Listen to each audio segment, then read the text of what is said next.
നമസ്കാരം. തിരുവനന്തപുരം കോർപ്പറേഷൻ പരിധിയിൽ കൊടി കിട്ടിയ പ്രശ്നത്തിൽ മേയർ ആര്യ രാജേന്ദ്രനെതിരെ CPM നേതൃത്വത്തിന് പരാതി നൽകിയിരിക്കുന്നത് മറ്റാരുമല്ല DYFI ആണ്. വയനാട് ദുരന്ത ബാധിതർക്കായി DYFI നിർമ്മിച്ചു നൽകുന്ന 100 വീടുകളുടെ ഉദ്ഘാടന ചടങ്ങിനിടെ സംഘടനയുടെ കൊടിതോരണങ്ങൾ കോർപ്പറേഷൻ അഴിച്ചുമാറ്റി. ഇതിലാണ് ഇരുവരും തമ്മിൽ തർക്കം നിലനിൽക്കുന്നത്. DYFI സംസ്ഥാന കമ്മിറ്റി അംഗം കൂടിയായിട്ടുള്ള ആര്യ രാജേന്ദ്രനെതിരെ ജില്ലാ നേതൃത്വം DYFI ജില്ലാ സെക്രട്ടറിക്ക് പരാതിയും നൽകിയിട്ടുണ്ട്. സെൻട്രൽ സ്റ്റേഡിയത്തിലായിരുന്നു മുഖ്യമന്ത്രി പിണറായി വിജയൻ പങ്കെടുത്ത പരിപാടി. ഇതിന്റെ ഭാഗമായി നഗരവീഥികളിൽ വ്യാപകമായി വെള്ളക്കൊടികൾ നാട്ടിയിരുന്നു. എന്നാൽ ചടങ്ങ് തുടങ്ങും മുൻപേ കോർപ്പറേഷൻ ജീവനക്കാരെത്തി ആ കൊടികളെല്ലാം തന്നെ അഴിച്ചുമാറ്റി. കോടതി ഉത്തരവിന്റെ പേരിലായിരുന്നു ഈ നടപടി. എന്നാൽ തൊട്ടടുത്തുള്ള KSUവിന്റെയും BJPയുടെയും കൊടികൾ മാറ്റിയില്ല. തുടർന്ന് DYFI ജില്ലാ നേതാക്കൾ ആര്യ രാജേന്ദ്രനെ വിളിച്ച് പരാതി പറഞ്ഞു. കോർപ്പറേഷൻ ജീവനക്കാർ കൊടി മാറ്റിയതിൽ തനിക്കൊന്നും ചെയ്യാനില്ല എന്നായിരുന്നു മേയറുടെ മറുപടി. പാളയത്ത് യൂണിവേഴ്സിറ്റി കോളേജിന് സമീപം കൊടികൾ നീക്കിയ ജീവനക്കാരെ SFI പ്രവർത്തകർ തടയുകയും ചെയ്തു. കൊടികളെല്ലാം അവർക്ക് നൽകിയ ശേഷം വടികളുമായി ജീവനക്കാർ പോയി. ചടങ്ങിന് മുമ്പേ കൊടികൾ നീക്കിയ സംഭവത്തിൽ CPM ജില്ലാ സെക്രട്ടറി V ജോയിക്ക് മുന്നിലും പരാതി എത്തി. ജില്ലാ സെക്രട്ടറി മേയറെ വിളിച്ചപ്പോഴും ജീവനക്കാർ കൊടി നീക്കിയതിൽ താൻ എന്തോ ചെയ്യാനാണ് എന്നതായിരുന്നു ആര്യയുടെ മറുപടി. നിലവിൽ മേയറും CPMഉം ജില്ലാ കമ്മിറ്റി അംഗമാണ്.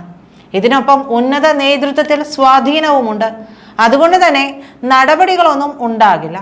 ഇതൊരു പരാതി മാത്രമായി നിലനിൽക്കും. തിരുവനന്തപുരം മേയർ ആര്യ രാജേന്ദ്രന് തെറ്റുതിരുത്താൻ പാർട്ടി ഒരു അവസരം കൂടി നൽകാനുള്ള തീരുമാനം കഴിഞ്ഞ വർഷം CPM എടുത്തിരുന്നു.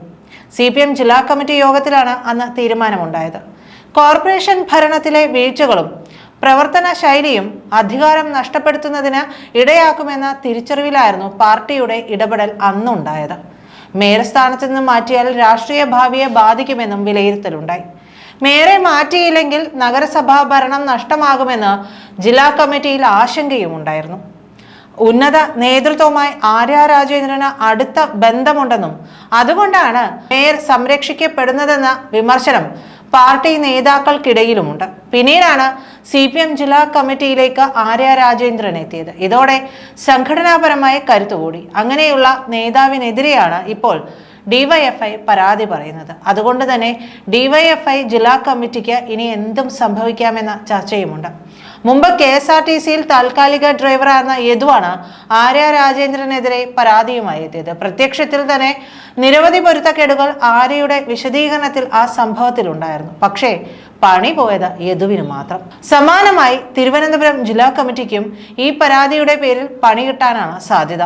മേയർക്കെതിരെ മാധ്യമങ്ങളിൽ വാർത്ത ചോർത്തി നൽകിയതിനും നടപടികൾ ഉണ്ടാകാൻ സാധ്യതയേറെയാണ്. കോർപ്പറേഷൻ തിരഞ്ഞെടുപ്പ് പടിവാതിക്കൽ എത്തി നിൽക്കെയുള്ള DYFI പരാതിക്ക് പിന്നിൽ ഗൂഢാലോചനയുണ്ടെന്ന വാദവും മേയർ ഉയർത്തിയേക്കും. ഹൈക്കോടതിയിൽ നിന്ന് വിമർശനം ഉണ്ടാകാതിരിക്കാൻ ചെയ്ത നല്ല കാര്യം വിവാദമാക്കിയെന്ന വിശദീകരണവും ആര്യ നടത്തും. കോർപ്പറേഷൻ ഭരണവും ഭരണ നേതൃത്വത്തിന്റെ പിടിപ്പുകേടും മേയർ ആര്യ രാജേന്ദ്രന്റെ പെരുമാറ്റവും അതിനിശ്ചിത വിമർശനത്തിന് മുമ്പ് വിധേയമായിരുന്നു. KSRTC മേയർ വിവാദത്തിൽ ബസ്സിലെ മെമ്മറി കാർഡ് കിട്ടാത്തത് ഭാഗ്യമായെന്ന ജില്ലാ കമ്മിറ്റി അംഗം തുറന്നടിച്ചതും ചർച്ചകളിലെത്തി. മേയറും ഭർത്താവ് സച്ചിൻ ദേവ് MLAയും പക്വതയില്ലാതെ പെരുമാറിയെന്നായിരുന്നു അന്ന് വിമർശനം. ഭരണത്തിലെ വീഴ്ചകളും പ്രവർത്തന ശൈലിയും മൂലം അധികാരം നഷ്ടമാകുമെന്ന തിരിച്ചറിവിലാണ് പാർട്ടി ഇടപെടലുണ്ടായത്. മേയർ സ്ഥാനത്ത് നിന്ന് മാറ്റിയാൽ രാഷ്ട്രീയ ഭാവിയെ ബാധിക്കുമെന്ന വിലയിരുത്തൽ കൂടി ഉണ്ടായതിനെ തുടർന്നാണ് ഒരവസരം കൂടി നൽകുന്നത്. കോർപ്പറേഷൻ ഭരണത്തിലെ വീഴ്ചകൾ ജില്ലാ ഘടകം പ്രത്യേകം പരിശോധിക്കുമെന്ന് പറഞ്ഞിരുന്നു. ഇതിനുശേഷമാണ് DYFIക്ക് തന്നെ മേയർക്കെതിരെ പരാതി കൊടുക്കേണ്ട അവസ്ഥ വന്നിട്ടുള്ളത്. നന്ദി.